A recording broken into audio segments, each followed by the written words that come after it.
Isang magandang umaga po sa inyong lahat. Pwede po bang ako'y huminga muna? At sobrang nakaka-overwhelm po ang tumayo sa ganitong kalaking crowd. Inom po muna ang tubig ha.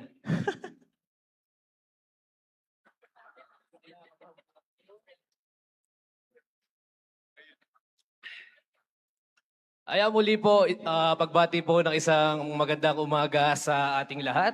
And first and foremost, I would like to acknowledge our honorable guest speaker, Honorable Desiderio R. Apag III. And sa mga kasama po nating guests, ayun po, kanina nga po, napakaganda po ng sinabi ng ating honorable guest speaker. At lagi nga po nating tatandaan ang kanyang mga sinabing tatlo. Naaalala niyo pa po ba? Yeah. Number one, do not be afraid of uncertainty. And second, protect your character more than your reputation. And third, never stop becoming. At yun nga po, siguro nga na akmang-akma din ang mensahe ng ating speaker sa aking mensahe sa sandaling ito. At ganoon din po, isa pong pagbate sa ating University President, Dr. Frederick Villa, to our Vice Presidents, Dr. Denalyn Aquino de Helo, Dr. Arvin Natividad, and Dr. Marisa Esperal, to our school administrators, to our school directors, and to the members of Board of Regents, and to all the deans that are present today, especially to the Dean of College of Engineering, Dr. Maria Corazon B. Abejo, at syempre po, ang pinakamagandang dekana sa SLSU, palakpakan naman po natin, Dr. Rosalinda A. Abuy. Ayan, yung mga hindi daw po pumalakpak, hindi naniniwalang hindi siya ang pinakamaganda. Yeah. At syempre po, to our beloved faculty members, and to all the non-teaching staffs, at syempre to our proud families, parents, and friends and fellow graduates. At higit sa lahat po ay aking pong binabati ang aking nanay. Palakpakan naman po natin.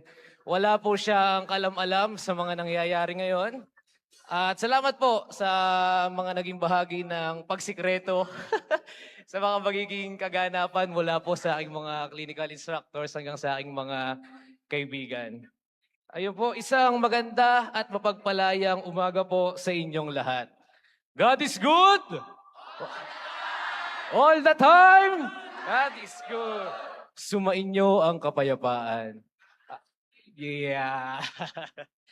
Ayun po, ako po muna, bago ko po ako mag-proceed sa aking speech, sasabihin ko na po, ako po nung na-receive ko yung message para mag-prepare, medyo nagulat nga po ako. Lalo na nag-practice na ang introduction pala ng ating mga MC bago ako magsalita ay one of the highlights ng event. At sabi ko nga, hala, baka mamaya wala akong masabing maganda, baka walang makot sa akin ang mga publications, medyo na-pressure po ako. Kaya nga po pagka lumampas man ako sa ibinigay na minuto ay pagpasensyahan nyo na po ha. At ako po minsan ay napapasarap din ang pagsasalita ba. Pero yun po, at isa po sa aking napansin din ngayon ay napakarami po pala ng College of Engineering. Palakpakan nyo naman po ang inyong sarili. Tunay nga po na nakakatuwa na makasama namin kayo ngayon sa selebrasyong ito. Kaya nga po alam nyo po kasi kapag mga taga-CAM, madalas ang lagi lang namin nakikita ospital. Kaya pagpapasok kami ng gate 2, diretso na kami sa CAM, sa dulong building. Kaya nga ako nagulat ako, ang dami pala ng mga engineers na graduate ngayong araw. Napakaswerte po ng ating bansa. Yeah. Opo. Kaya nga po ako, excited nga po ako na makita ang pangalan nating lahat sa board exam na may 100% and top-notchers. At alam kong excited din po kayo. Kaya nga po kung sakali man, kukontratahin ko na po si Mr. Hagmok. Yun, Civil Engineering. Lista na ha. Si Mr. Talisik. Yeah. Pero yun po, I am truly honored and privileged to stand before all of you today. Kasi kung di niyo po na itatanong, namatay po yung tatay ko noong ako ay third year college, second semester, in a random moment, on a random day, that no one expected. Kaya nga po, the last time I stood before a crowd, the last time I stood before a crowd this large was during the wake of my father. And to stand here now, not in a moment of grief, but in a moment of celebration, is something I will always grateful. Because the life has a way of changing our story in an instant. And not everything turns out the way we plan. But sometimes, the things that break us also become the reasons we grow, persevere, and eventually stand where we once thought we never could. Because I know this because SLSU was never my first choice. Application season noon para sa college, and I thought my future was somewhere else. UP was the dream, but not a sweet dream after all. I still remember sitting in the bleachers with my father during the confirmation day. Dito pa kami nakaupo noon, magkarating kami ni Mr. Bartolome at kami ang pinakamaingay. And I was crying because I felt that I ended up in my last option. And I told myself, mabilis lang naman ang 4 na taon na to. Ang bilis nga, pati tatay ko nawala. And that loss changed the way I look at life. I learned that success is not always about getting our first choice. Sometimes it is about giving our best where life places us. And looking back now, I can say this with conviction. I did not end up with my last option. I found my home, may kampamilya. SLSU became more than a university to me. It became the place where I grew, where I grieved, where I healed, and ultimately, where I found myself. At dito ko rin po natutunan na hindi nasusukat ang tagumpay sa pangalan ng paaralan o sa taas ng marka. Nasusukat ito sa tapang na bumangon araw-araw kahit na alam nating mahirap, kahit alam nating nakakapagod. Kaya kung may kwentong dapat bigyang pugay ngayong araw, hindi lamang iyon ang kwento ng may mga pinakamatataas na marka. Ito ay ang mga kwento ng sakripisyo. Ito ay ang mga kwento na kagaya ni Juris Advento na kinareer ang lahat ng dance competitions upang may maipambayad sa RLFE at makatulong sa kanyang nakababatang kapatid. Ito ang mga kwento. Ito ang mga kwento ni Kimi Liwats at Reyna Laylay na pinagbabalanse ang hospital duty at ang kanilang shift sa ESL upang makapagpatuloy. Ito rin ang kwento ni Jennifer Palermo na mag-isang itinaguyod ang sarili upang makatapos. Katula rin daw jowa. At ito rin ang kwento ng tropa kong engineering na nagtitinda na ngayon ng manok para may pambaon. Ito ang kwento ng mga nawalan sa buhay, nagduda sa sarili, napagod, ngunit hindi sumuko. Nakuha ko man ang maayos na marka, alam kong naging maswerte ako na mabigyan ng komportableng buhay. At kung ilalagay ako sa parehong sitwasyon na pinagdaanan nila, malamang wala ako rito sa harap nyo. At malamang din, wala ako sa mga listahan ng mga magsisipagtapos. Na habang ako ay namomoblema kung paano ko ma-perfect ang mga return demonstration at kung paano ako magpapakitang gila sa bawat hospital duty, marami sa ating mga kaklase ang iniisip kung paano sila makakapasok kinabukasan at kung paano makakatulong sa kanilang pamilya. At para sa akin, kayo ang tunay na kahulugan ng temang Rising Beyond Limits. Hindi dahil wala kayong limitasyon, kundi dahil sa kabila ng limitasyon, pinili niyong magpatuloy. At saludo ako sa inyong lahat. Alam niyo po, sa nursing tuwing first day, palaging tinatanong sa amin ng mga clinical instructors, ang tanong na bakit ka nag-nursing? At ang lagi ko pong sinasagot, Hindi ko pinili ang nursing. Nursing ang pumili sa akin. At sa totoo lang po, inilabas ng nursing ang aking soft side. Kasi nung first year ako, hindi ko ma-imagine yung sarili ko na magsasalita at magsasabi ako ng, "Ma'am, kumusta po? Ano pong nararamdaman niyo ngayon? May masakit po ba?" Parang, ibig pala ako ng mga ganun. Para kasing nung pumasok ako dito sa SLSU, yung tapang-tapangan, pakulkid, paangas.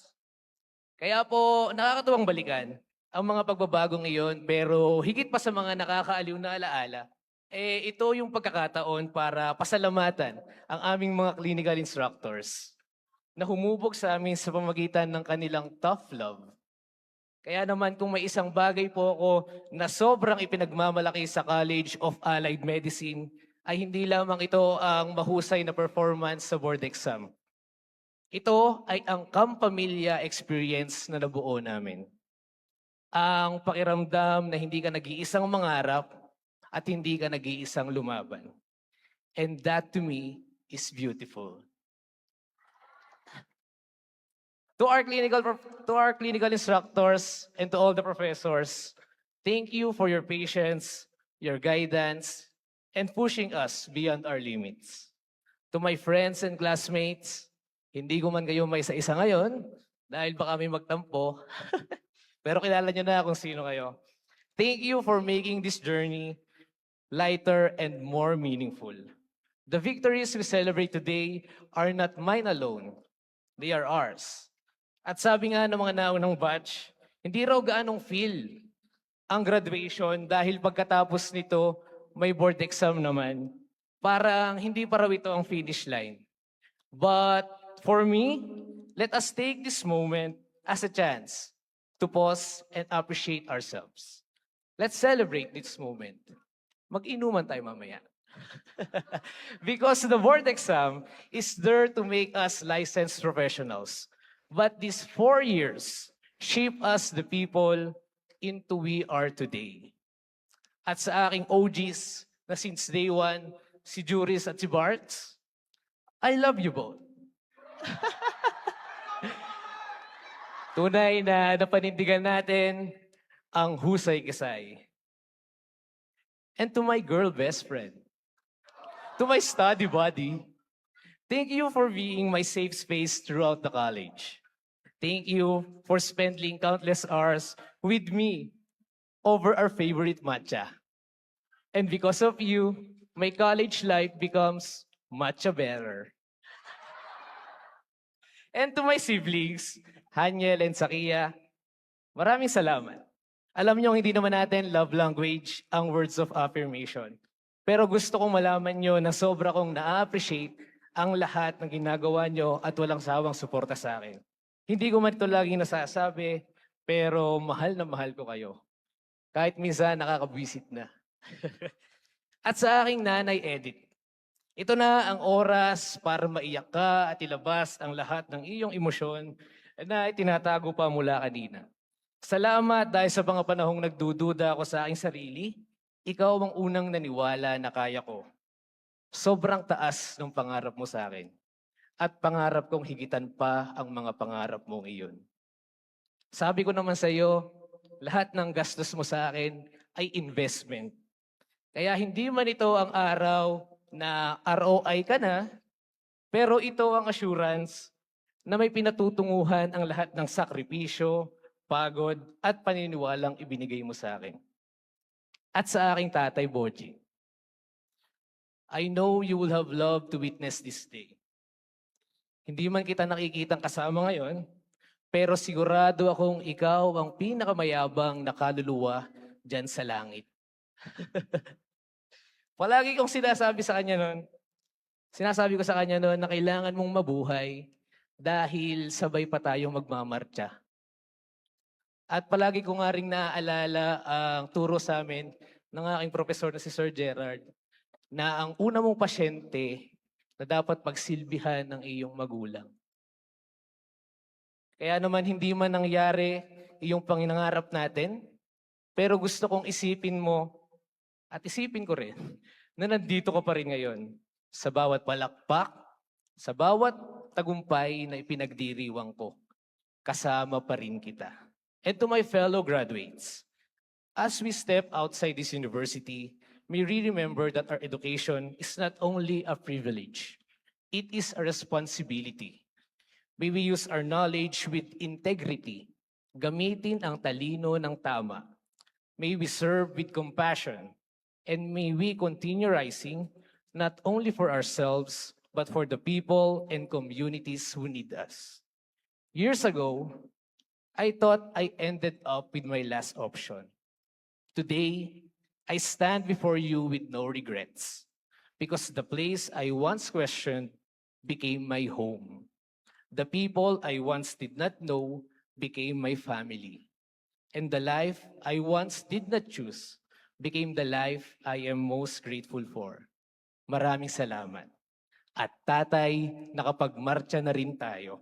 Mabuhay at congratulations, Batch 2026!